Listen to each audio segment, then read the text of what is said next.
ये कैसे होगा? ठीक है, छोटा सा कर लीजिए, पहले तो और अच्छा काम होता था। ये देव जब हो जाता है, देवताओं का हमारे ऊपर उपकार बहुत है। ये देवताओं के उपकार के कारण ही प्रकृति से जो वस्तुएं प्राप्त होती है, प्रकृति थोड़ी सी प्रतिकूल हो जाए, विपरीत हो जाए, तो हमारा सब किया हुआ खेती अस्त व्यस्त हो जाता है। देखिए, रबी फसल का समय हो और उस समय अगर ठंडा जब होना चाहिए और कहीं अचानक गर्मी बढ़ जाए तो क्या होगा? रबी फसल कमजोर हो जाएगी, कमजोर हो जाएगी। धान इत्यादि के फसल का समय हो और उस समय कहीं तापमान बढ़ जाए तो वो फसल खराब हो जाएगी।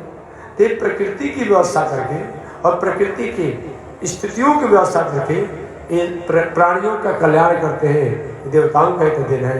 सूर्य, चंद्रमा, पृथ्वी, वायु, आकाश द्वारा हमें जो उपकार प्राप्त होता है, इस उपकार को कभी भूला नहीं जा सकता है। अतः एक जग है देव जग। दूसरा ऋषि जग। ऋषियों ने हमें संस्कार दिया है, हमें संस्कृति दिया है, हमें सभ्यता दिया है, हमें मर्यादा दिया है। उनको भी हम त्याग नहीं कर सकते हैं। इसके लिए ये ऋषियों को जानकर रोज कुछ न कुछ स्वाध्याय करना चाहिए। इसे ऋषि ऋण से हम पूर्ण हो जाते हैं। देवताओं के ऋण से ऋण होने के लिए यज्ञ, मंदिर में जाकर पूजन यजन करना, ऋषियों के ऋण से ऋण होने के लिए रोज स्वाध्याय करना, और नहीं तो कुछ गुरु द्वारा प्राप्त मंत्रों का जप करना, कुछ नहीं हो तो हनुमान चालीसा का पाठ करना, और कुछ नहीं होता है तो सीताराम सीताराम, श्रीमन नारायण श्रीमन नारायण, हरे राम हरे कृष्ण कहना, एक कम से कम वाणी का उच्चारण होना। इससे ऋषियों के ऋण से मुझे हो जाते हैं। तीसरा ऋण क्या है? पितरों का ऋण। पितरों के ऋण के कारण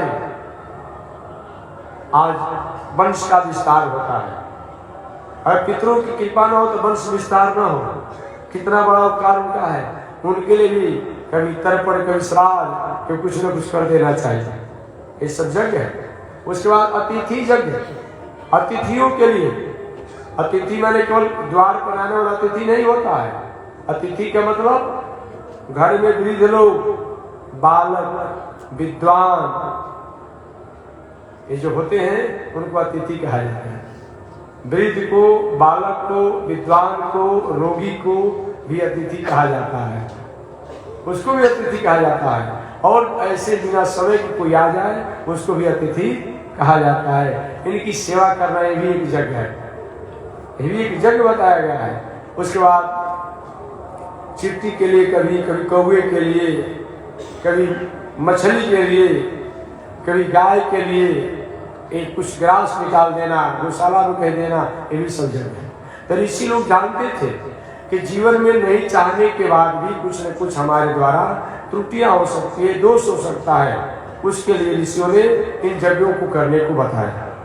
तो श्री सुखदेव जी कहते हैं, परीक्षित, जो व्यक्ति कोई तैयारी नहीं किया हो, मरना सुनिश्चित हो, ऐसे व्यक्ति को सबसे पहले तो मोह, संसार से मोह का त्याग। मोह का त्याग का मतलब ये मेरा नहीं है, ये भगवान का है, ईश्वर का है, परमात्मा का है, ये मानकर उस वस्तु व्यवस्था का समाज और प्राणियों को उपकार में लगाना, ये क्या है? मोह का त्याग है।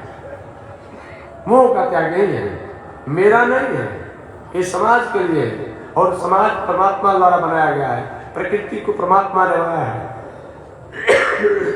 ये विचार कर रखना। उसके बाद